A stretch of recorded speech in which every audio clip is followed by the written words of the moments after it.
In the last sessions, we have learned the first chapter, Not for Profit Organization. In this session, we'll learn the second chapter, Partnership. Now, when you talk about partnership, the first thing arises is what is partnership? Partnership means nothing but wherein two or more persons join hands together to do a business. What is partnership? Where two or more persons join their hands together to do a business. In short, where two or more persons come together, start a business, and register themselves as a partnership under Indian Partnership Act of 1932. We call that as a partnership firm. Now let's see. As per this Indian Partnership Act, partnership is defined as what? Here. Section 4 of the Indian Partnership Act 1932 defines partnership as the relation between persons who have agreed to share the profits of a business carried on by all or any one of them acting for all. This is what is the definition given by partnership. As I said, when two or more persons come together, work as a group, and register that group as a partnership, under the act it is called as partnership. Relation, there should be a relation between persons and there should be an agreement to share the profits of a business, which may be carried on by all of the persons who have joined or any one of them acting for all. Now this definition will be very clear when we see the features of partnership. Based on this definition, let's see what are the features of partnership. There must be two or more persons to form a partnership. One person cannot form a partnership. There has to be two or more persons to form a partnership firm. There must be an agreement between the partners, which may be either oral or written. But if there is an oral agreement, there is always a chance of dispute. Oral agreement, at the end of the year, the partners might say, I want so much of the profit. Others says, no, I want more profit. To avoid any disputes, the best option for the agreement is, it has to be a written agreement. Written agreement between the persons is nothing but a partnership deed, which we'll see further what is partnership deed. The next, the written agreement must be to carry on some business. That means when the agreement is written, the purpose of the agreement is to do business. Say for example, if four persons come together and they decide to go on a pleasure trip, going on pleasure trip is not a partnership. Partnership should involve some business. The agreement must be to carry on some business. If it is not for some business, that cannot be a partnership. Now, agreement must be for sharing profits and losses. There has to be agreement written showing that how to share the profits and losses at the end of the year. Whether they should share equally or they should share based on their capitals or in some agreed proportion, that has to be mentioned. Next, liability of partners is unlimited. Means what? Liability of partners is unlimited means, now when the partnership firm is dissolved, closed down, when a firm is closed down, we have to pay the liabilities, the loan that we have taken from the bank, the amount that we have to pay to the creditors, or any other liability. In doing this, the partnership firm will sell all their assets, land, building, plant, machinery, everything will be sold. After selling, say for example, they have collected 10 lakh rupees. But the liability is what amount they have to pay are 15 lakh rupees. They have collected by selling the assets 10 lakh, they have to pay 15 lakhs. How much still deficit? 5 lakhs. that 5 lakhs can be collected from the partner's private estate. That deficit of 5 lakhs to pay the liabilities can be collected from the estate of the partners. That is why we say the liability of the partners is unlimited.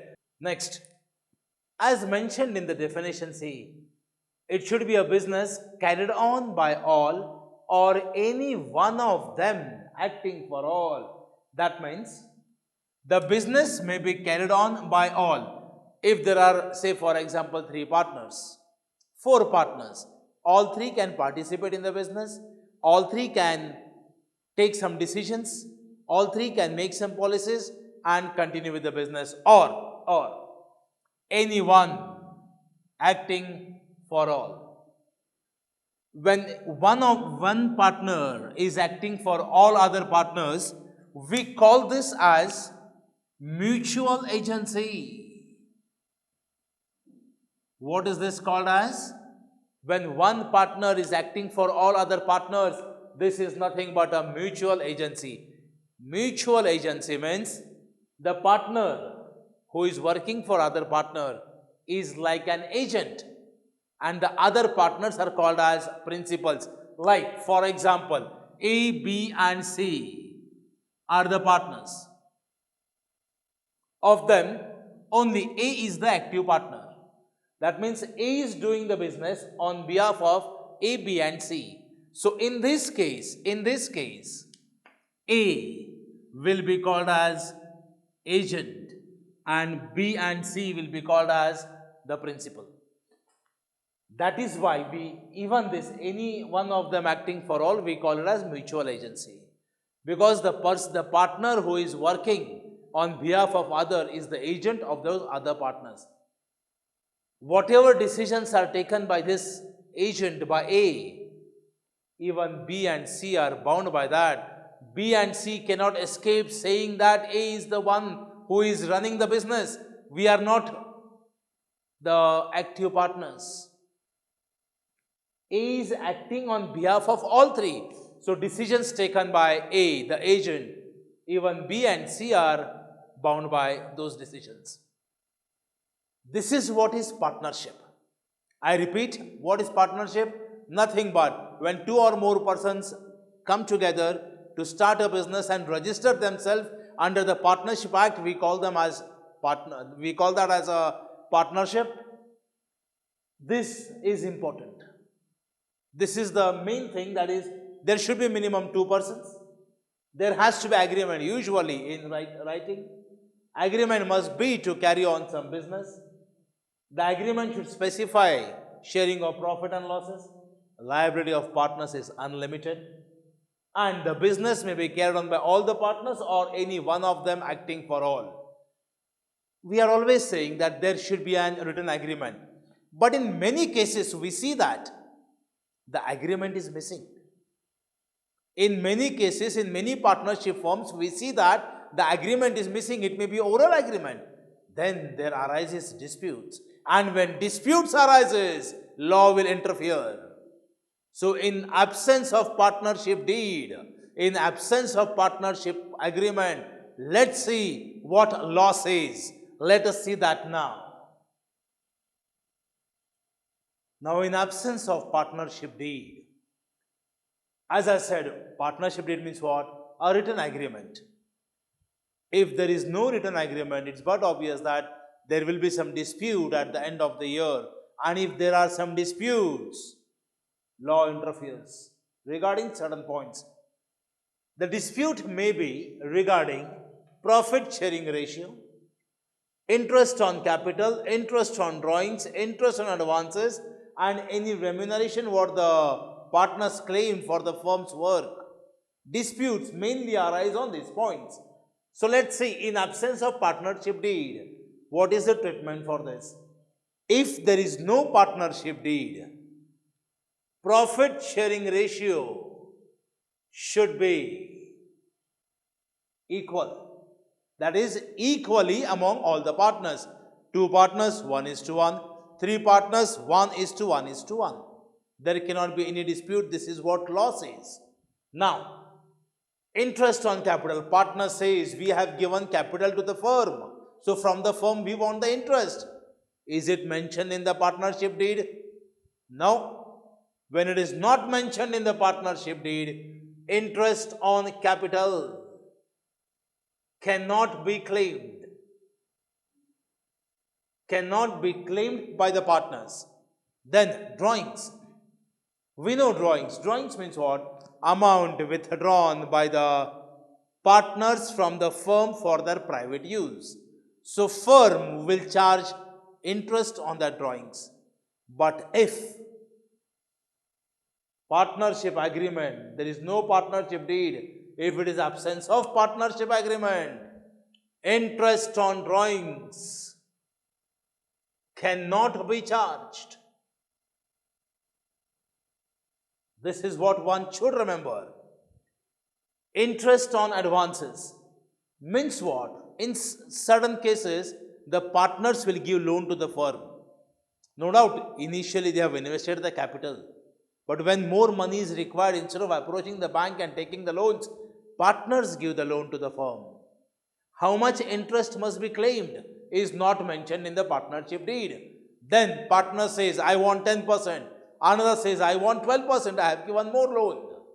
Law says, in absence of partnership deed, interest on advances will be fixed at 6% per annum.